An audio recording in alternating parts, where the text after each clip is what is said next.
On the second and third day of AFCON 2023, three African giants went to war. It was a tale of three nations. Cameroon, five-time AFCON winners. Ghana, four-time champions. Senegal, defending champions. But for each nation, it was a different tale.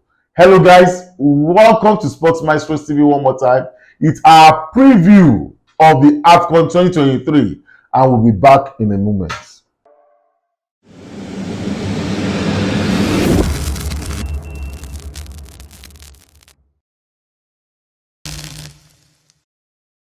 Welcome back guys.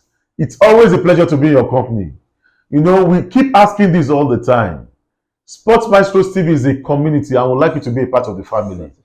So hit that subscribe button, toggle the notification bell. Always leave your comments because your feedback all the time is valued. Now, Radic, I am going to withdraw your punditry license. Just yesterday, Radic came, 3 predictions. How many did you get right? Yeah, I got 1. Oh, you deserve a yellow card. You know, first off, Ghana, Cape Verde. You know, the thing about Wale is that Wale is a hypocrite. He's a hypocrite. Yes. Whenever he gets his own prediction wrong, we don't get to talk about it in the next edition of our Ghana, Cape Verde. Ghana, Cape Verde. You said Ghana was going to win. Yeah, you know, they always say something. They say nearly can never kill a bird. All right. Yeah, it was nearly yesterday, but it did not kill the bird. So, unfortunately, for my prediction, Cape Verde scored in the additional time. Nearly would have meant a draw, but this time Ghana lost. Exactly. And I predicted a draw. Are there still minnows in African football? No, I've always said it. We no longer have minnows. They've closed the gap already between the bigger names and the smaller names. And that's because every country now has footballers in the diaspora. Every club now has coaches or part of the coaching crew that are scouting for players in Europe that they can add to their squad. And so we have players that play, foreign-based players that play in Europe in almost every team in African football right now. So the technical advantage is gone. It's gone. There was never really much of a technical advantage before. Yeah, you know, African football. You know, the bigger names had players playing in Europe. Most of the smaller teams brought in players from their own league, which was underdeveloped by then. But now leagues are getting more developed, and also players are coming from the diaspora to represent their nations. And you know, once you have that, and you have a very good coach, you have a very good tactical plan, and also you have that zeal. That's all. All right. So among nations, whether it's Africa or anywhere in the world, there's a little to differentiate when it comes to tactical moves or technical ability. Sports science has almost leveled the playing field. Players have access to better diet, better training methods, better coaching, better management, and it's, you know, it's almost same now across the nations. It's now a function of who wants it the most. All right, but you look at how Senegal played. And that is how a champion plays. Yes, what a way to start your defense. AFCON defense. It was a smooth victory, an easy victory. I think the fact that there was a red card shown to their opponent aided that scoreline. Maybe it would have been a bit tighter, who knows. But it was the best way to kickstart your AFCON defense. And you know, I was just reading the statistics before the tournament started. In the last 5 editions or so, no defending champion has progressed past the quarterfinal. Oh well, I've never even thought of it that way. But it's looking like this Senegal team are here to win it. Well, let's see how it goes. Because you know, there was this discussion we had about players who now ply their trade in the Saudi league. Senegal has four of their starting 11 in the Saudi league, and they also have their biggest players. Yes, and they also have 1 in the Qatari league. So you have 5 players out of 11 players in a outside of European football. So I don't see much in terms of competitiveness. I can say that. And another thing I noticed about the team is the fact that they have too many attackers, too many attacking midfielders. Even 2 out of their defenders are attackers. Now the thing is this: Radic and I usually have this argument. I say that the Saudi league for players who have already made a name in Euro is a good thing. Makes them play less matches, and then they come to their nations, representing their nations fresher and better. Now we are putting it to test at the AFCON, and Senegal is our guinea pig. Exactly. Let's see how Senegal goes, and then we will know who is right between the two of us. But if we go by history, Wale is always right. I see one weakness in that. I see one weakness in that team. That's why I was driving to. They only have one defensive midfielder, and that is Pape Gueye. Okay. Not the Gueye of Everton, the Gueye of the French league. Now, unless that guy is N'Golo Kante, I see that as a weakness, because if you have too many attacking-minded players, Kouyaté is still in the team. Well, not in the starting 11.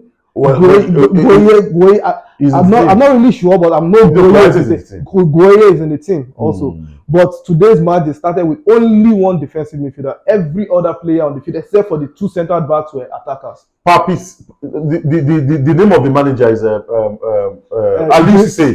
Aliou Cissé, if you've got that plethora, that richness of attacking midfielders, please play them. Flaunt it. Please play them. All right, and then finally, Cameroon. Cameroon, like you said, the ground has been leveled. Guinea was a man down for most part of the game. I'm disappointed in Cameroon. From the beginning of the match to the end of the match, even before the red card, they were in front in terms of possession.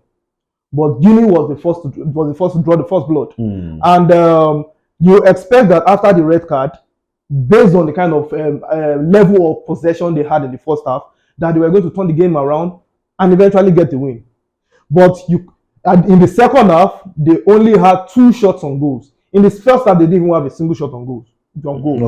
And after 13 shots in the whole game, they only had 2 shots on goal. One was that goal, and the second was in the 90th minute when a combi's shot was saved by the Guinean goalkeeper. So I'm not impressed by that team, and they lacked a definitive style of play. So long story short, Radic, Cameroon looked very much like Nigeria.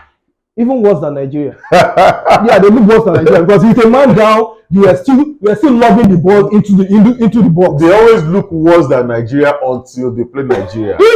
I still do not want to play Cameroon in this tournament. Then you have it, guys, the games that have already been concluded since the last time we came your way.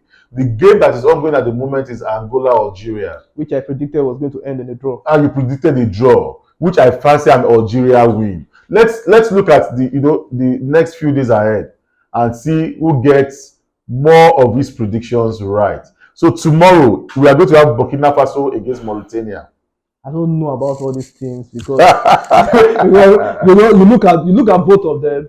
Burkina Faso have been finalists. But Burkina Faso is going to be more physical. They've been finalists before, but like I said in Egni AFCON, you only get half chances. Burkina Faso versus Mauritania, Radic. Maybe 1-0. Burkina Faso to win. All right. Tunisia will play Namibia. Yeah, Tunisia is definitely going to be the Namibia. Definite win for Tunisia. Then Mali against South Africa. I think that will end in a draw. I believe that will end in a draw because it's going to be a difficult match. Mali have always gone far in the Nations Cup. South Africa, like I said, they always organized. You can never predict, but they are always organized and always strong. And then they are without their one of their best strikers, the guy at Burnley. It doesn't matter because what's the name? Like Foster? Yes, I think so. You know why it doesn't matter? Because they already know they don't have the big stars. So they've already built a team that know each other so well.